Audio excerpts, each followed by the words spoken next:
All right, everybody, welcome to section 8.3 on the chapter of confidence intervals. We're continuing our discussion, and now we're going to talk about confidence intervals in terms of population proportions. Okay, so first of all, how do you even know you're dealing with a proportion problem? So one of the things you might notice is that the underlying distribution is a binomial one. Okay, so remember binomial distributions. It probably seems like so long ago, but it's actually not that long ago. It's X is a binomial distribution when it has trials and probability of success. It's either a success or a failure. Remember. So, what if we are not given a proportion? Okay, so if we take the random variable for number of successes and divide it by n, the trials, we get this variable p hat. Okay, and that's going to be our sample proportion here. So let's say here we have so p hat or p prime. It's x over n, right? So number of successes over the total number of trials. And in this case, the x will be normally distributed, right? Where you have NP. Okay, so what x here is, so this is the regular distribution, but then when you change it to proportions, you get, you divide this by n. Okay, so then we get here, we do a little bit of algebra, and we get that the proportion, the population proportion is the same as the mu, and our standard deviation is now square root of PQ over N. Okay, so P prime has a normal distribution, and that's that's again, like I said, P is the population proportion, and then you have the deviation being square root of, or the standard error, square root of PQ over N. Okay, so when we do this confidence interval, we have, instead of X bar, which was previously, right, we use the sample proportion P prime or P hat minus the error, P hat plus the error, okay, where P hat or P prime here is X over N, which is the estimated proportion of success. In other words, a point estimate for the true proportion. And you get that X is the number of successes, right? N is assigned as a sample. And now the error bound, right? So basically this error, right? The margin of error is going to be the standard error. So sigma, the deviation, times the specific Z, where it has to deal with the percentage, right? The confidence level.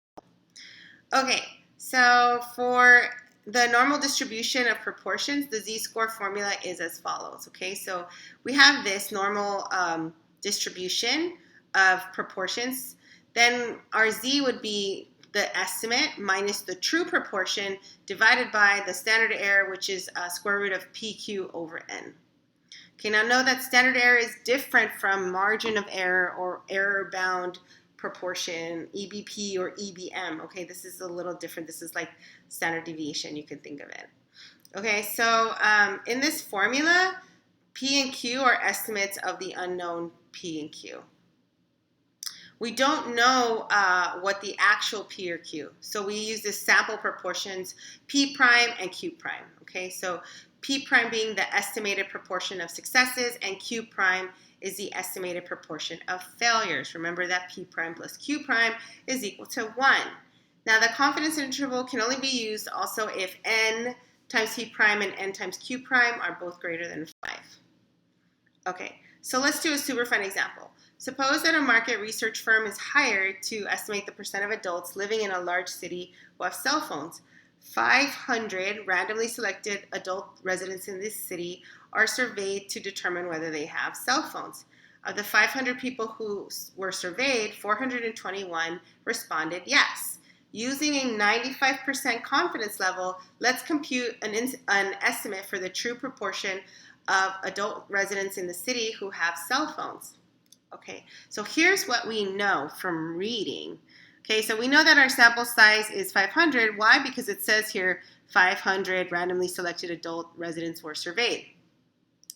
Also, we know that the number of successes is 421 because 421 responded yes, okay? And then, so therefore, we have our P prime right there, which is X over N, 421 over 500, so that's 0.842, 84.2%. That's our sample proportion, okay? So then we need to find, remember, what is Z alpha over 2? So if 95% confidence interval means that alpha is 5%, half of that is 2.5%, or in decimals, 0.025. If we subtract that from 1, we get 0.975. That's the area to the left.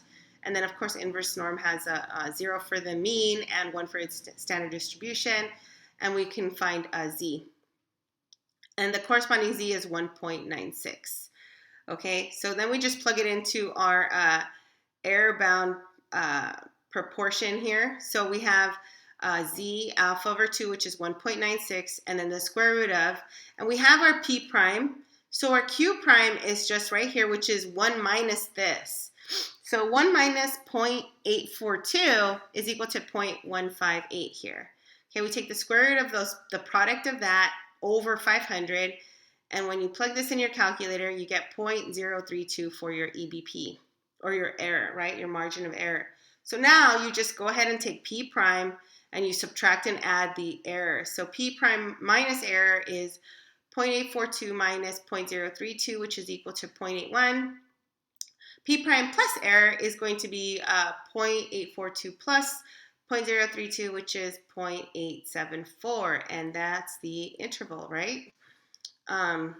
So we did that, 0.81, right? And so what's the interpretation? We could say that 95%, we estimate with 95% confidence between 81% and 87.4% of all adult residents of the city have cell phones. So we're kind of like, we're estimating the true population proportion. So you can also say 95, like if the real, the explanation of the confidence level, we would say, okay, well, if I was to do this, this survey many times and constructed a different confidence interval every single time, right? Because we're using like sampling, 95% of the confidence intervals would contain the true value for the population proportion of all adult residents in the city who have cell phones. Okay, so now we went through how to do that. Of course, we're going to talk about the easier way to do this, right? The easier way to do confidence intervals using proportions, and here it is. So basically you go, you hit stat, you scroll over to tests, okay, and you go down to a one prop Z interval. Okay, so we're doing an interval, but we're using one proportion. Okay, so then our X is just our number of successes, 421. Our N is number of trials, which is 500. Our confidence level is 95%. All right, that's already there. We hit calculate and boom. Look how awesome that is. We didn't have to find anything else. We just plugged in 3 things and got our confidence interval. So that's super nice. Okay, and then one of the next things I want to talk about is the +4 confidence interval for proportions. So when you create a confidence interval for a proportion, yeah, there's sometimes errors because we don't know the true value. We need to use these point estimates. Now sometimes this can be flawed. Okay, so what we can do, there's kind of like a little trick that we do to help us provide to create more accurate confidence intervals. So we just pretend that we have 4 more observations, and we consider 2 of these observations to be successes and 2 failures. So basically your new sample size will be n plus 4, and the new count of successes will be x plus 2.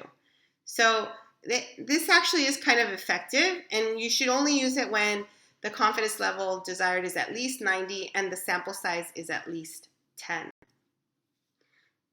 Okay, so let's do a super fun example. Super fun. A random sample of 25 students, statistics students, were asked, have you smoked a cigarette in the past week?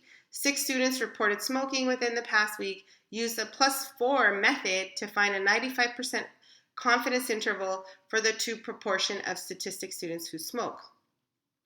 So now our original original successes were 6, right?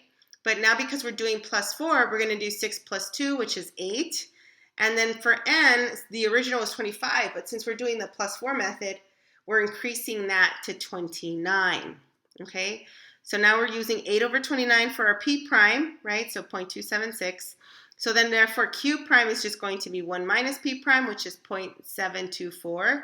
We know the confidence level is 95%, so alpha is 0.5, and therefore alpha over 2 is 0.025 or 2.5%. We just calculated this earlier. The corresponding z-value for this has not changed. It's still 1.96. Okay, so plugging it all into this equation, we get 1.96 times the square root of, and then this is a whole thing inside the square root, right? 0.276 times 0.724, which is p prime times q prime, all over n, which we use the new n, which is 29, and then we take the square root of all of that, multiply by 1.96, and we get our answer. So this is our error, okay? So it's approximately 0.163. Now remember what you do with the error, right? What do we do to create the confidence interval? We take the error and we subtract it from our point estimate. Our point estimate in this case being p prime or p hat.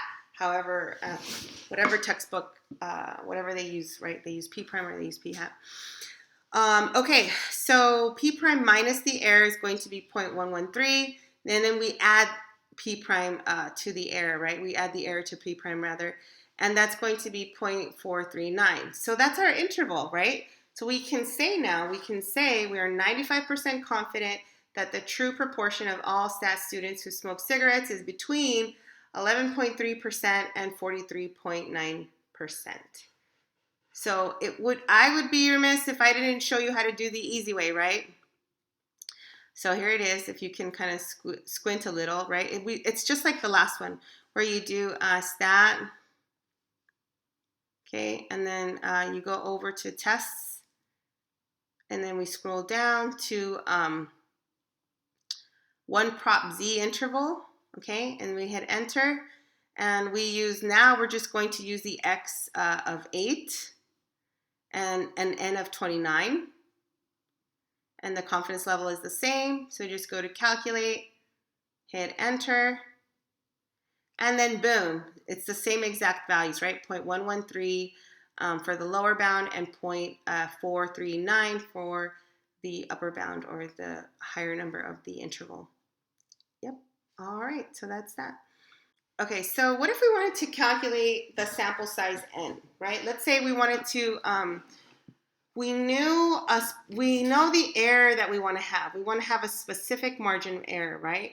So then we can manipulate the error bound formula to find n. So let's say we did that. Okay, so here is the formula for error using proportions, right? It's E is equal to, or EBP, it writes sometimes, Z of alpha over 2, square root P prime Q prime over N. If we did some fancy, not super fancy, but just a little bit fancy, we did some algebra, right? Square both sides, and then you can write this over 1, cross multiply, divide by E squared, and then you get here, boom. N can be written as it's the product of Z squared times P prime Q prime all over the error squared, okay? So this is what we get here. This is the equation for the sample size. So if we have that and we have no preliminary estimate for the population proportion, like sometimes they give us a problem, but they don't give us a population proportion. Like they don't give us a point estimate, a sample proportion estimate, right? Like a point estimate or P prime, right? So what we use is 0.5. We use the halfway point, right? 50% probability. So if probability of success is 50%, that implies that the probability of failure, Q prime, is also 50%. And why do we do that? Okay, you don't have to know this, but just the nerdy in me here. So if I was to take this, y is equal to, and then I multiply this, and I plug this into the fact that the sum is equal to 1, I create this parabola, right? Where the maximum value of this parabola is actually exactly at 0.5. So that's why you would get, that's why we would use 0.5, because the product is the largest possible. Okay, so let's do a super fun example, even more fun example. Suppose a mobile phone company wants to determine the percentage of customers age 50 plus who use texting on their cell phones. How many customers should the company survey in order to be 90% confident that the estimated proportion is within 3 percentage points of the true population proportion? So here's the hints, right? When I read this, it says, first of all, it's asking me how many. Right away, that should kind of like start signaling in your brain how many means like how many people, right? How many what? How many customers? Okay, what counts people? N does. N is a sample size. Okay, fine. So then they give you 90% confidence. So then you should start thinking, okay, here's my confidence level, 90%. That kind of means that alpha, that does mean actually that alpha is 10%, and therefore alpha over 2 is 5% or 0.05. Okay. And then when it says within 3 percentage points, that tells you if the estimated sample proportion is within 3 percentage points, that means that the error is going to be 3 percentage points or 3%. Okay, so also here notice that they don't give us P prime. They don't give us that, right? So we need to just use the default, which is 0.5. So if P prime is 0.5, therefore Q prime has to be 0.5 as well. Okay, so then we just plug this in. So remember, Z for 90% is going to be 1.645, and we use inverse norm in the calculator to find that. Okay, and then so taking the equation, we just plug in all the pieces. We have all the pieces we need. We have Z, we have P prime, Q prime, check. We have the error, 0.03, 3 percentage points, and we just plug that in, okay? So there you go. So Z squared, P prime times Q prime all over E squared. And then you get 751.7. If we round it to the next higher value, we get that the sample size should be 752 people. Right? You can't have 0.7 of a person. Okay, so that was 8.3, and this is your practice, your homework, your bookwork, and that's it for me and the section. So I will see you guys on the next video, and happy studying.